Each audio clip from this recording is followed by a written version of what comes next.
Hello friends, good evening. आज फिर आपके साथ रूबरू होते हैं भूगोल की खगोलती बातों में।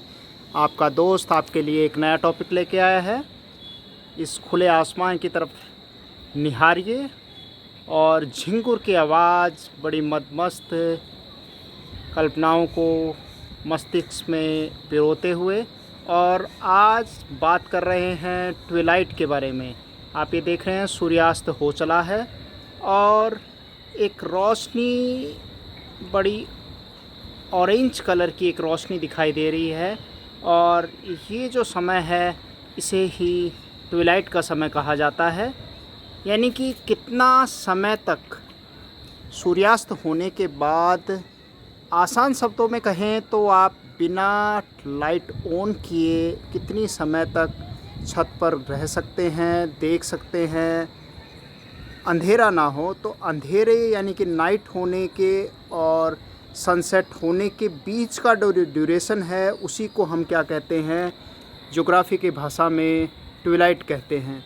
तो प्रश्न या सवाल जो प्रतियोगिता परीक्षाओं में पूछा जाता है, कॉम्पिटिशन्स में आता है, तो वो सवाल यही पूछा जाता है कि ट्विलाइट का जो लॉन्गेस्ट ड्यूरेशन है वो कहाँ पर होगा।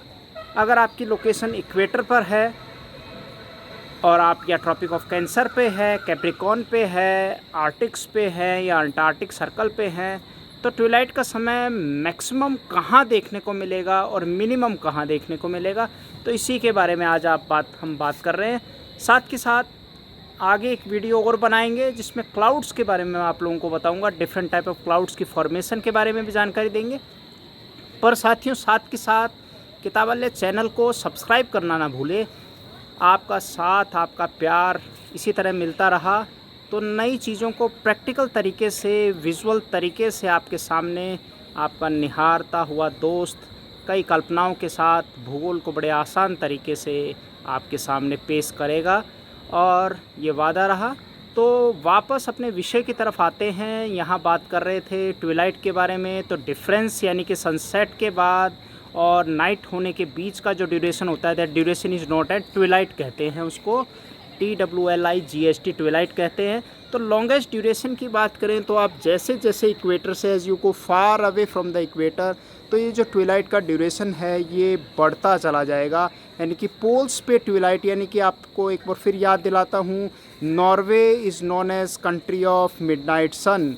नॉर्वे को कंट्री ऑफ मिडनाइट सन कहते हैं। तो उसका कारण ही ये है कि वहाँ पर ट्विलाइट का समय बड़ा लंबा रहता है। अमूमन लोगों से बातचीत करने पर यह पता चलता है कि वहाँ पर लोगों को सोने के लिए अपने कमरों पर पर्दे लगाने पड़ते हैं, क्योंकि प्रकाश कहीं ना कहीं आता रहता है। सन की जो रेज़ है वो स्लांटिंग हो जाती हैं और उसकी मंद मंद रोशनी कहीं ना कहीं आती रहती है। झिंगुर की बड़ी अच्छी आवाज़ सुनाई दे रही है आपको, ये देखिए। तो बड़ा शानदार नज़ारा है, आपके लिए मैं ये तैयार कर रहा हूँ। तो बात करेंगे शॉर्टेस्ट ड्यूरेशन कहाँ रहेगा, तो आप सही उत्तर की तरफ जा रहे हैं। शॉर्टेस्ट ड्यूरेशन रहेगा इक्वेटर पे। यानी कि इक्वेटर पे जो भी प्लेसेस लोकेटेड हैं, और बशर्ते हम बात करते हैं इंडिया के कॉन्टेक्स्ट में अगर बात करें, जनरली एक क्वेश्चन अगर आपसे पूछा जाए, सिविल सर्विसेज में आ चुका है क्वेश्चन कि जो शॉर्टेस्ट ड्यूरेशन ऑफ ट्विलाइट कहाँ रहेगा, तो इसकी बात करें तो अगर कुछ प्लेसेस की मैं ऑप्शन में जो प्लेसेस दिए हैं, मे बी चेन्नई दिया है, बेंगलोर की बात करें, कोलकाता की बात करें, दिल्ली की बात करें, तो जो शॉर्टेस्ट ड्यूरेशन रहेगा वो अगर आप देखें तो शॉर्टेस्ट ड्यूरेशन आप नीचे की तरफ चलें तो बेंगलोर की जो लोकेशन आप देख रहे हैं, बेंगलोर बहुत नीचे की तरफ आएगा। अमूमन कई लोग इसका उत्तर देते हैं कि चेन्नई है, चेन्नई तमिलनाडु की राजधानी है। पर बेंगलोर और चेन्नई की लोकेशन को आप बड़ी बारीकी से अगर देखेंगे तो उसमें एक अंतर देखने को मिलता है। तो इट मीन्स बेंगलोर की जो है ट्विलाइट का समय वहाँ सबसे ज़्यादा रहेगा। इसके बाद चेन्नई है, फिर आप कोलकाता चले जाइए, कोलकाता के बाद न्यू दिल्ली पे चले जाइए। तो न्यू दिल्ली पर, यानी कि कहने का मतलब ये है कि ट्विलाइट का जो समय है वो बेंगलोर पे सबसे कम है। मैं फिर दोहरा रहा हूँ, बेंगलोर पे कम है, चेन्नई पे उसके बाद, थर्ड नंबर पे कोलकाता, कोलकाता के बाद। यानी कि ट्विलाइट सबसे ज़्यादा घूमने फिरने का मज़ा, चौपाटी पे घूमने का आनंद आप कब ले सकते हैं? दिल्ली में ले सकते हैं, मुंबई में ले सकते हैं। यानी कि शाम के समय घूमने का मज़ा इन्हीं प्रदेशों में देखने को मिलता है। बशर्ते हम जैसे ही अगर कोई चेन्नई या बेंगलोर में आप कभी गए हों तो आपने देखा होगा अचानक रात हो जाती है, तो वो ड्यूरेशन है ट्विलाइट का वो बड़ा शॉर्ट होता है।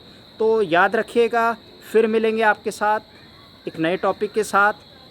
जब तक, और अगला टॉपिक अपना रहेगा क्लाउड्स, क्योंकि मानसून पीरियड शुरू हो चुका है। एक मानसून पे भी आर्टिकल बनाएंगे आप लोगों के लिए।